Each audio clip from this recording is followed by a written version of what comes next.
Pen भूला। रुको रुको रुको रुको, हम पेन भूला। रिक्शा घुमाओ घुमाओ घुमाओ। अरे ये क्या कर रहे हैं आप? रुको रुको रुको, क्या हुआ पंडित जी? रिक्शा क्यों रुकवा दिया? क्या करें, वो आलोक की जल्दबाजी में अपना पेन भूलाए हम। चलो। एक मिनट, पेन का शॉपिंग से क्या संबंध पंडित जी? कुसुम, तुम अच्छी तरह जानती हो बिना पेन के हम घर से नहीं निकलते, जाना पड़ेगा। चलो। पापा ये भी क्या जिद है, इतनी देर हो गई है, अब इतना रास्ता पीछे जाएंगे? हाँ जाएंगे तो, और देर होगी तो क्या फर्क पड़ता है? अरे शॉपिंग के लिए जा रहे हैं हम लोग, कलेक्टर से मिलने थोड़ी जा रहे हैं। दिन भर दिन ना ज्यादा झक्की होते जा रहे हैं पापा तुम्हारे। सही में। क्या भाई, तुम लोग क्या देख रहे हो एक दूसरे को? हाँ, बातें सुन रहे हो मियाँ बीवी की? चल चल। तो कितना पुराना मकान है ये? तकरीबन 100 साल पुराना है, हमारे दादाजी ने बनाया था। तो उस टाइम के कुछ पेपर्स वगैरह है क्या आपके पास में? हमें एरिया एस्टिमेट करने में हेल्प मिल जाएगी। हम चेक करते हैं। जी ओके गाइस, देन काम शुरू करते हैं। पहले वहां से कीजिए।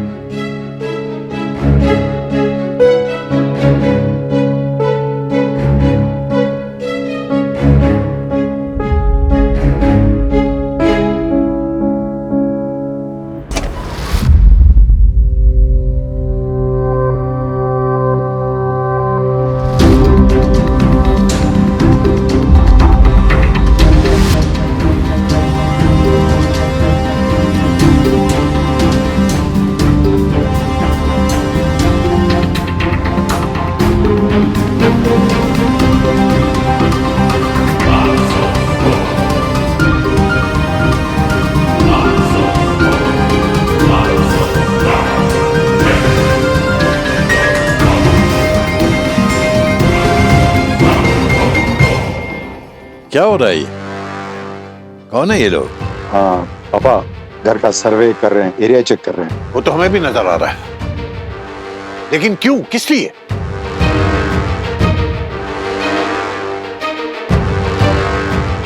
जवाब नहीं दिया तुमने। कौन है ये लोग? भाई साहब जी। आप क्यों आए हैं यहाँ? किसने भेजा है आपको? जी वो केवल सर ने हमें भेजा। कौन केवल? तुम्हारा दोस्त केवल? क्यों? उसे हमारे घर के एरिया से क्या लेना देना है? सर वो एरिया नापेंगे तभी तो मार्केट वैल्यू पता चलेगी। बाकी डिटेल्स तो हमें नहीं पता है, लेकिन मकान गिरवी रखने के लिए वैल्यू एस्टिमेशन तो होना चाहिए ना सर।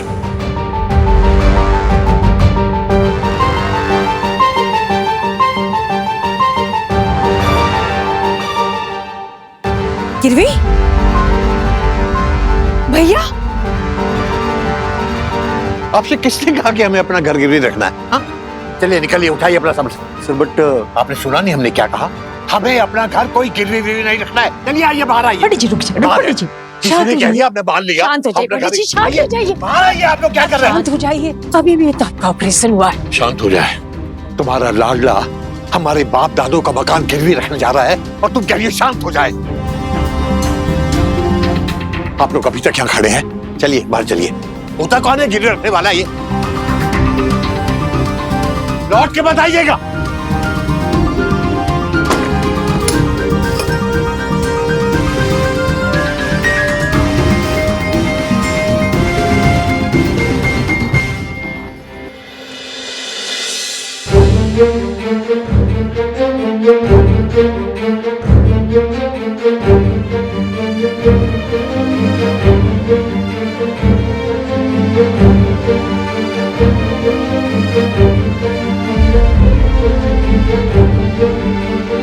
ये मकान अभी भी हमारा है, मरे नहीं हैं हम कि कोई कुछ भी कर लेगा।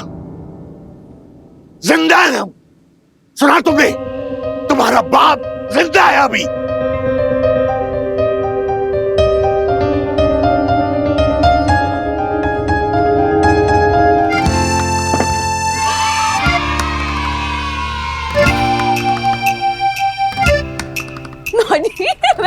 बॉडी देख सकते।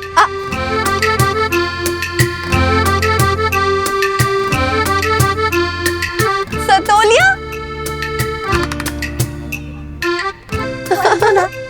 ये लो। काशी तुम्हें याद है हम ये गेम बचपन में कितना खेलते थे? अरे याद है, याद कैसे नहीं होगा पूर्वी, इन्हीं गलियों में खेल खेल के बड़े हुए हैं हम, है ना? अच्छा तो चलो ना वापस से खेलते हैं, प्लीज प्लीज प्लीज। पागल हो गई हो? ये कोई उम्र है खेलने की? बड़े हो गए हैं हम लोग, बच्चे हंसेंगे हम पे। कम ऑन यार, खेल की भी कोई उम्र होती है क्या? और बचपन की यादें हैं यार, वापस से जी लेते हैं ना। प्लीज मना मत करो, मुझे नहीं पता, हमें खेलना है। अच्छा ठीक ही तो कह रही है ईशा, खेल की कोई उम्र थोड़ी होती है। चलो ना खेलते हैं प्लीज। चलो ना खेलते हैं। अच्छा तो चलो ठीक है, खेलते हैं।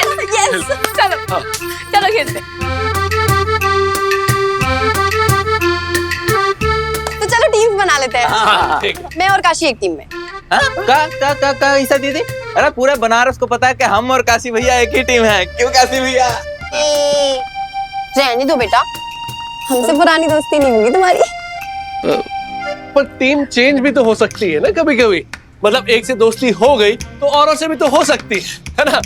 नो वे, तुम और बद्री एक ही टीम में नहीं रहोगे, दैट्स इट। यार ये कोई गर्ल्स वर्सेस बॉयज थोड़ी ना हो रहा है। अच्छा तो हम और काशी भैया सेम टीम में नहीं हो सकते। बताओ। लेकिन काशी भैया और पूर्वी दीदी तो हो सकते हैं ना एक टीम में। क्यों काशी भैया? बद्री,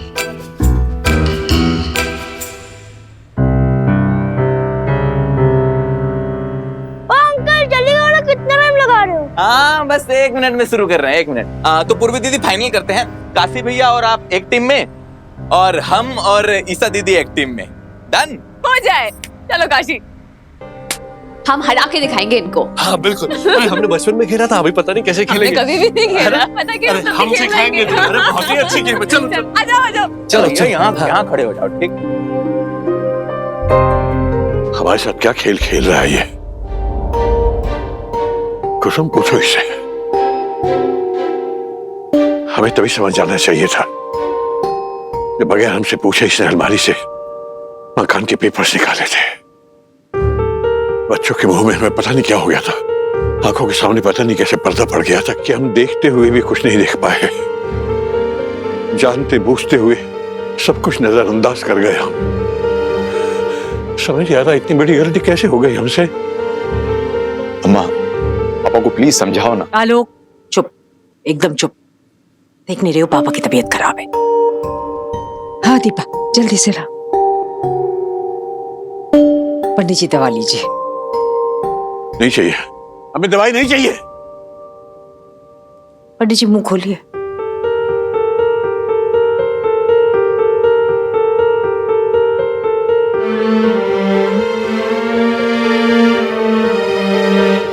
अब बोलो आलोक, मकान को गिरवी क्यों रखना चाहते हो? छोड़ो अम्मा, जब कोई समझना ही नहीं चाहता तो बोल के फायदा क्या? सुन रही हो क्या कह रहे हैं साहबजादे? कितना बेचारा है, कोई इसकी बात समझता ही नहीं है। हाँ नहीं समझता।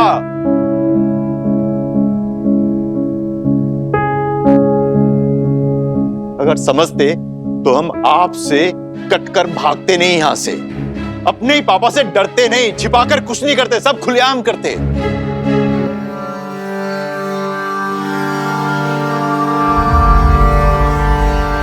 बचपन से लेकर आज तक सारी गलती हमारी है, सारा दोष आलोक का। आलोक ने तो कभी जैसे कोई समझदारी का काम किया ही नहीं हो। दीपा हमेशा से पापा की लाडली रही है, जो भी किया अच्छा किया इसने, सब मंजूर था आपको, सारी लिबर्टी उसको दी आप लोगों ने, सारी फ्रीडम उसको दी। क्यों? क्योंकि घर की बेटी है वो। और मेरे लिए कोई लिबर्टी नहीं, कोई फ्रीडम नहीं, रिस्पॉन्सिबिलिटी।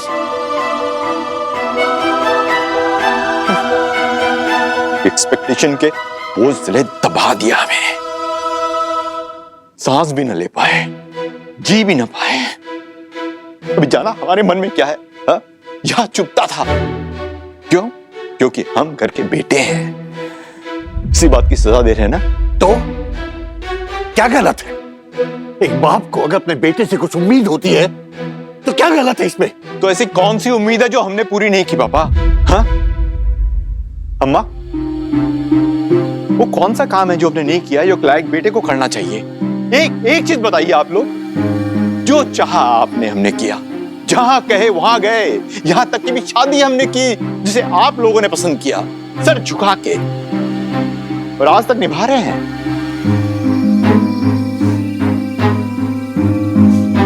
दीपा की तरह नहीं, अपनी मर्जी से शादी की और चला भी नहीं पाई।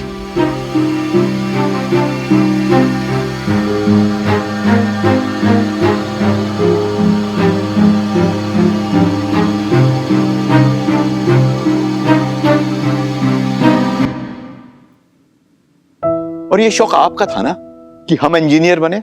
आपका सपना पूरा करने के लिए हम दिन रात पढ़े, रात रात भर बैठ के जागे, और फीस भी सारी हमने भरी। आप लोगों से एक पैसा भी नहीं लिया। मांगा अम्मा? हाँ? अम्मा बताओ, लिया? गलत कह रहे हैं तो बोलो आप। 100% स्कॉलरशिप अर्न की और जॉब के लिए अमेरिका भी गए। कोई शाबाशी नहीं मिली आज तक हमें। तारीफ का एक शब्द भी नहीं सुना। कभी ये भी नहीं कहा वेल डन। अमेरिका में जब कोई सेटल होता है तो उसके माँ बाप का सीना गर्व से चौड़ा हो जाता है, लेकिन पापा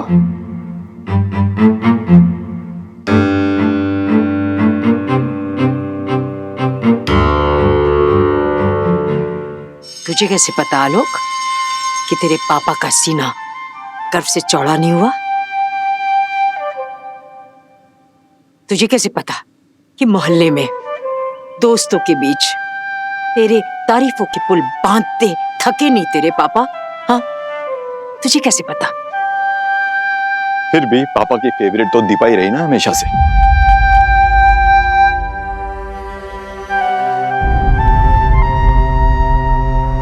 हाँ, हम तो फेवरेट ही है, इसलिए तो बात नहीं करते हैं। वैसे भैया, हमें पता नहीं था कि आपको हमसे इतनी शिकायत है। दीपा, तुम अच्छी तरह से जानती हो हमारी शिकायत तुमसे नहीं है, पापा से है।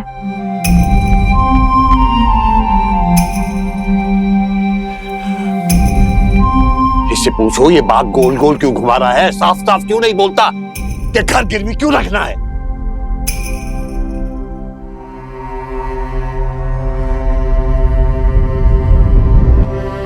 बिजनेस शुरू करना चाहते हैं हम पापा। बनारसी कपड़े की फैक्ट्री खरीदनी है।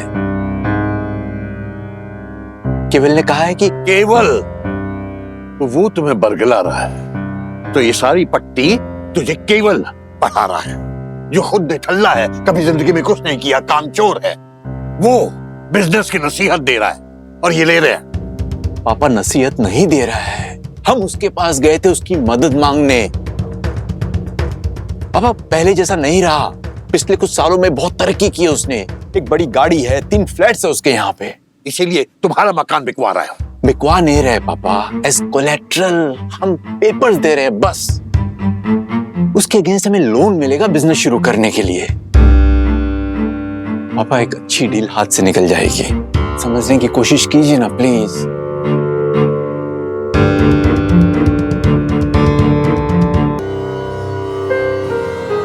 ऐसी क्या देख रही हो मैं?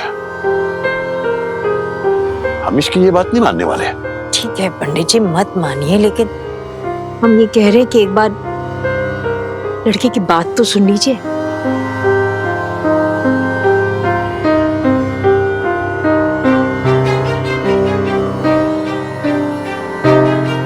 ठीक है, बुलाओ केवल को, हम खुद बात करेंगे उससे।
पूर्वी पूर्वी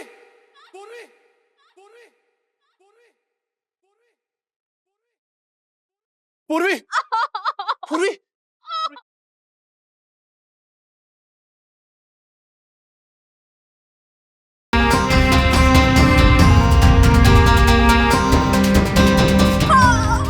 पूर्वी दीदी पूर्वी बहुत जोर से लग गई कॉल लग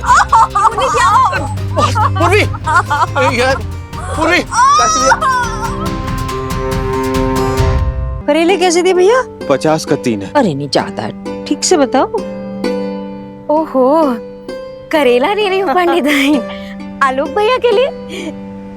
कैसी हो राधे श्याम की दुल्हन? है बहुत दिन से नहीं दिखी। अरे हम तो बहुत ही अच्छे हैं पंडित आई, आपके राधे श्याम भैया मतलब। अरे गुड्डू पापा बता रहे थे कि पंडित जी का ऑपरेशन हुआ और तुमने सब अकेले संभाला। अरे बच्चे नहीं आए? तब नहीं आए थे, अब आ गए हैं। हमारे बच्चे हैं, हैं? हमारे पेट में क्यों दर्द हो रहा है? अरे हमें कहाँ पड़ी है, हम तो बस इतना सुने कि इस बार आलोक भैया आए हैं, बहू नहीं आई साथ में। नौकरी करती है वो दुल्हन, कोई गांव खेड़े में नहीं, अमेरिका में। वहाँ पे इतनी आसानी से छुट्टी थोड़ी मिल सकती है। अरे ये कहो कि तुम्हारी बहू सास ससुर की सेवा करना ना चाहती।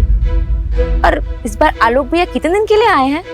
लंबा रुकेगा वो, बहुत ख्याल रखता है अपने पापा का।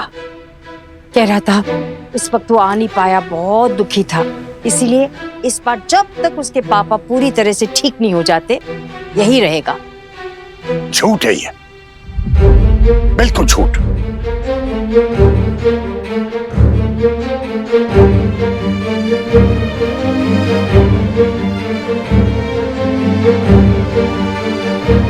आलोक हमारी खातिर यहां नहीं आया है, बल्कि अमेरिका में उसकी नौकरी छूट गई थी, इसलिए यहां पर आया है। कब तक झूठ बोलती रहोगी कुसुम? क्यों सारी दुनिया के सामने अपने बेटे को श्रवण कुमार बनाने पर तुली हुई हो तुम? अब जैसा भी है, हमारा बेटा वैसा ही है।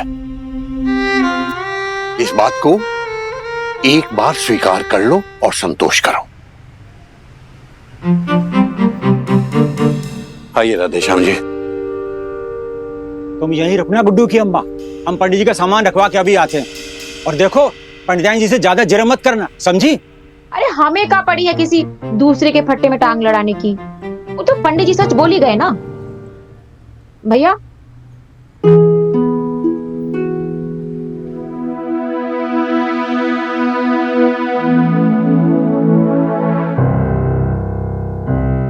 अरे अंकल जी प्रणाम।